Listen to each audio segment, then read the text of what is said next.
Hello, hello. Thank you so much for joining me. I'm so excited to talk about change and to share some of the things that I use all the time to embrace and really get comfortable with change. I want to get into it and I want to really get excited, want you to get excited about really just embracing change and going about it with ease. The first thing that I want to do is I want to share with you a little bit about my story so you understand where I'm coming from and where my experience with change is really from. So I grew up moving to a few different places. I'd say from the age of 5 to 22. I moved about 8 different times, going from school to school also, and then also moving within my parents too. So moving from my mom to my dad, and then finally moving out on my own. And then, I did kind of the normal thing. This is how you grow up. This is how you transition through life. You go to school. I go to college. I got a job from the degree that I received from college in radio broadcasting. And I did that for a while. And then it was time for me to change again. I got offered a job in an e-commerce fashion setting, totally new, totally different for me. And I worked there for 4 years. And there is kind of where I really learned how to embrace change, because there we learned something called Kaizen, which literally translates to change for better. So I learned how to change literally every single day. There was something always changing, whether it was brought about by myself or any of the other employees, or it was brought about by, an outside factor. So that's really where I learned these concepts of where and how to embrace change. And that's something that I really want to share with you, because that's what's helped me so far get to really where I am, where I don't really worry about and I don't really stress over just anything changing. If it is, it's a small fraction of a second. It's like, okay, let's move on from that. So I go about it in a way that's just easy. And that's what I want for you also. I don't want you to dread change. So let's kind of get into it. And the first thing I want to do is really define what that means. So what is getting comfortable with change? Well, the actual literal definition from the dictionary is being free of stress or fear with making something or becoming different. So the goal here is to allow something different without stress or fear. That's the main thing. So that's what I'm hoping you'll get from this as I share it with you and as we go along. So let's identify two things. So there are two types of change. There's positive and negative. And it's whatever we decide we associate with that change. It can be positive or negative based on your own experience. And what I really want to do, I want you to be able to clarify and get really clear about and specific about when you talk about change. So, I hear a lot people say, I hate change. And what I want you to say instead is, I hate negative change. Because I'll give you an example. If you're at a job and your boss decides to give you a raise, that's a change, but you view that as a positive change and you're not going to reject it. And you're not going to say that I hate change because you enjoy that change. But if it comes to something else, like your boss tells you that you need to do something a certain way now after you've been doing it one way for a year, 2 years, who knows how long, you're going to associate something negative with it because now you have to change that. Instead of it being something, like I said, that you associate as positive. So in that, there are also, it's positive and negative. And then there's also change that either we create. So I decide on something and I decide I'm going to change something. We also start to view that as positive too, because we made that decision. And then there's also the unanticipated change that's usually put on or brought about by someone else or some other entity. So something that's outside of your control.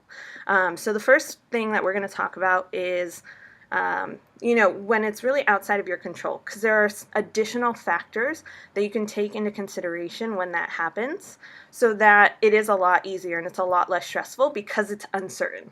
It's new, it's different, it's not your choice at first, so embracing it is going to be a lot easier if you have these tools. So, I want to help you also release the judgment of good versus bad. Change is just change. It can be for better, it can be for worse, but it doesn't actually mean that it's either good or bad.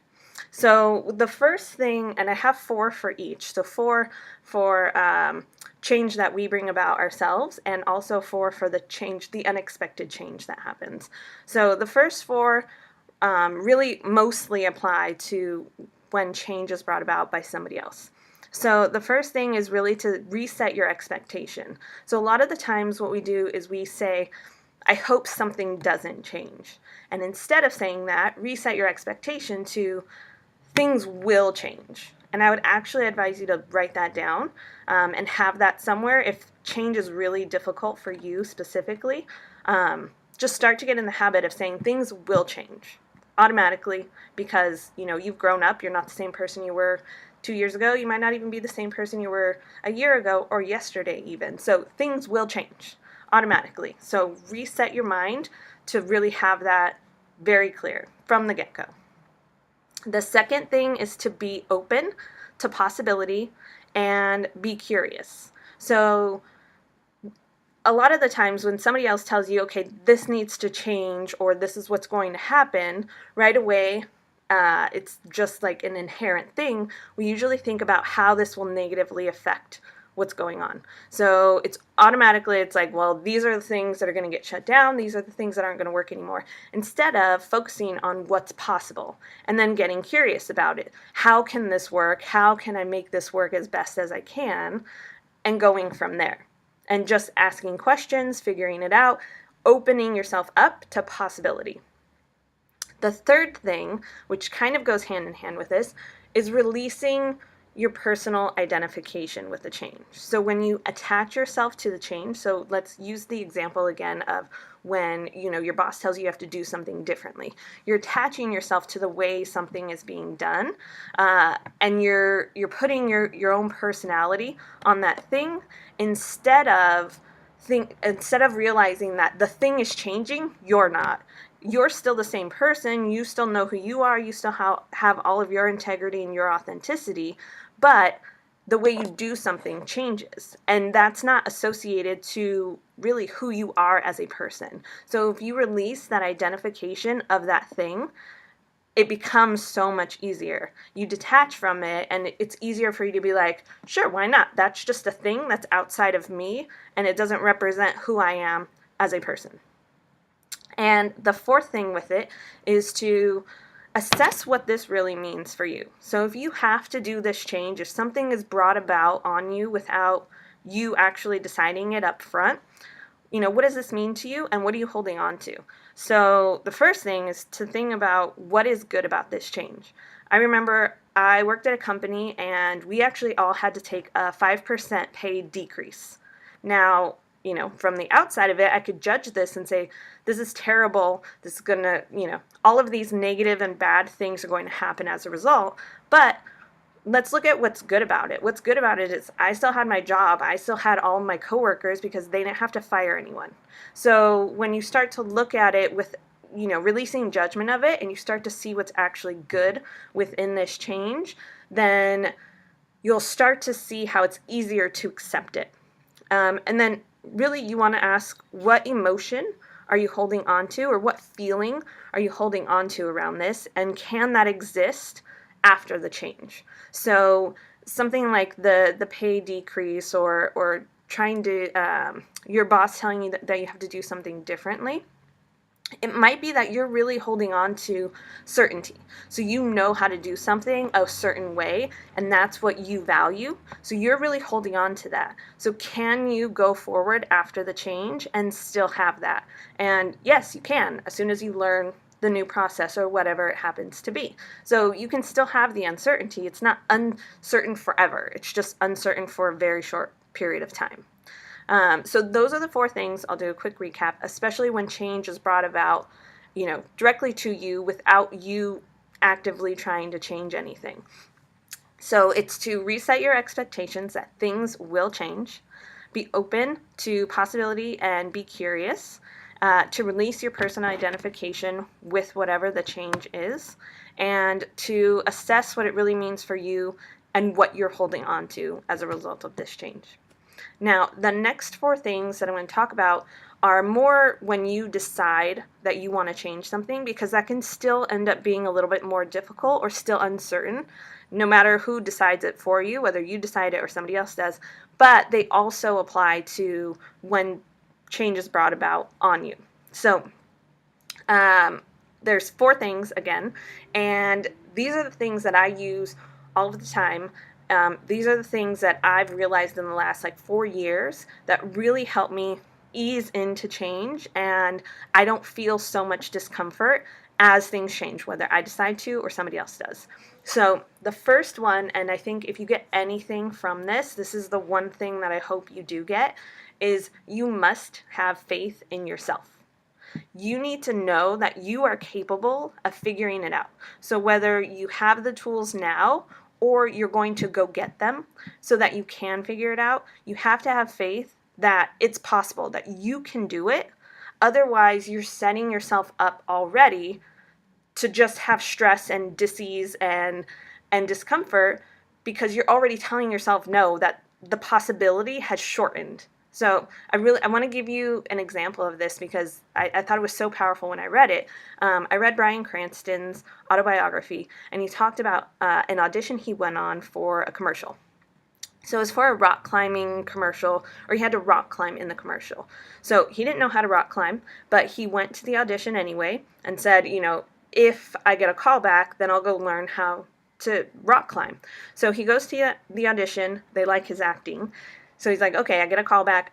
Now I need to go figure out how to rock climb. So he called someone up. He said, look, I've got this audition. I need to learn how to rock climb in a day. So can you help me? Let's figure it out. So he learns how to rock climb. He goes to the callback, and all of the other people, it's clear that they didn't know how to rock climb either, because they were testing him out and they were terrible. They were scared. Things were happening. So he gets up there. He does his thing. He's clearly the best one, and I think he even shows off a little bit. And then what ends up happening is where they shoot the commercials, where he learned to rock climb. So he didn't need to have every single piece in store going forward. He just had to know that it was possible that if he passes one section, he can figure out the rest. He can make the rest happen. And that's what I'm saying for you. So have faith in yourself that you can get through a piece of it. Things have changed in the past, so you have experience with certain things, that you can be able to get through the rest of it. So that's the number one thing, if you get anything out of this, is to really have faith in yourself. The second thing is to seek answers. So no matter what, if you decide change or if somebody else does, there's always doubt and worry. So it's what if? What if this happens? What if this happens? What if this happens? So I encourage you to go find the answers to those things. I had the same thing when I decided to go on a road trip, and all of a sudden I started figuring out okay, well, what if my car breaks down? What if I get a flat tire? What if I drive in the night and somebody's following me? All of these random things. So what I did is I came up with all of the answers, and then literally I had no more worries because I had an answer to every single question.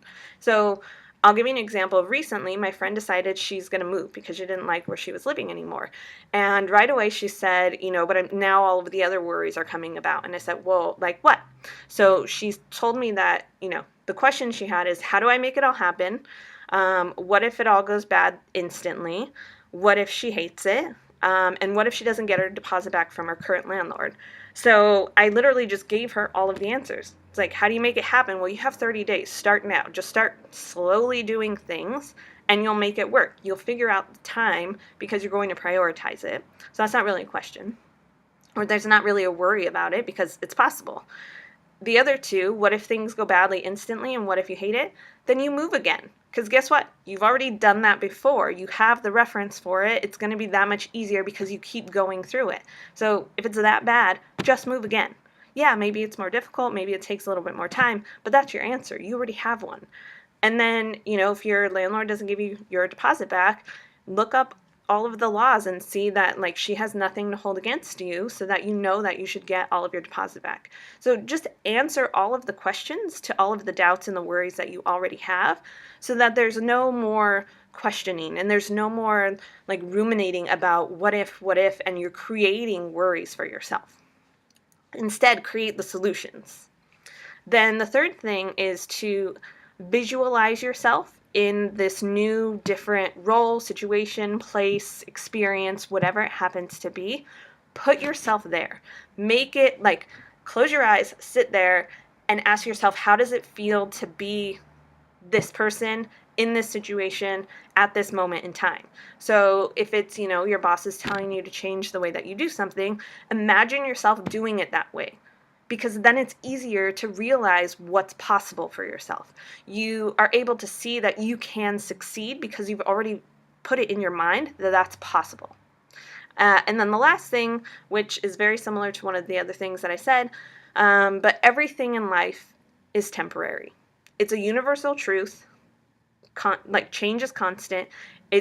That's all there is. Everything in life is temporary. Most religions adhere to this for a reason. They know that nothing will last. We all die. Everything in life is temporary. So remember that, write it down, keep that with you also, because that means that when things are good, you appreciate them in the moment, and when things are bad, they don't last forever. So you know that you'll come out of it. So I really encourage you to follow these things, all 8 things, but definitely the 4 for, if change is brought about by you, and then if change is brought about by somebody else. When you start to see change as a way to grow and learn, you do start to release a lot of the stress instead of just resisting it outright. Think back to when you were 7, 12, 18. Like, without change, you'd still be where you were then. So you wouldn't have grown, and you wouldn't have been able to get to where you are. And you're still here, by the way. So now it's just a matter of being able to do it with ease. So that's really what I want you to get out of this. And if you're still a bit stressed about change, if you feel like you need to make a change and you're not sure how, or what you want to change exactly, or you need additional support so that you don't have to do it alone, because you really don't, then let's schedule a free, no commitment strategy call. My goal is really to guide you through change with ease so that you aren't stressed and you start embracing change all around you, because once you start to do it, you'll see that it's easier to embrace change everywhere else. So let's have a chat and we can see if we're a good fit, because I'm not the right coach for everyone. I get you to take action immediately. I'm a cheerleader and I support you the way that you need support, not the way that I think that you need support. And from you really need to want to change and be willing to step out of your comfort zone and say yes to possibility. So if that sounds like something you want to do, message me directly and we can set up a meeting and we can do that strategy call. It's 30 minutes and we can figure it all out. So I hope you got a lot out of this webinar, and I can't wait to share more of my insights and my experience with you. So thanks for joining.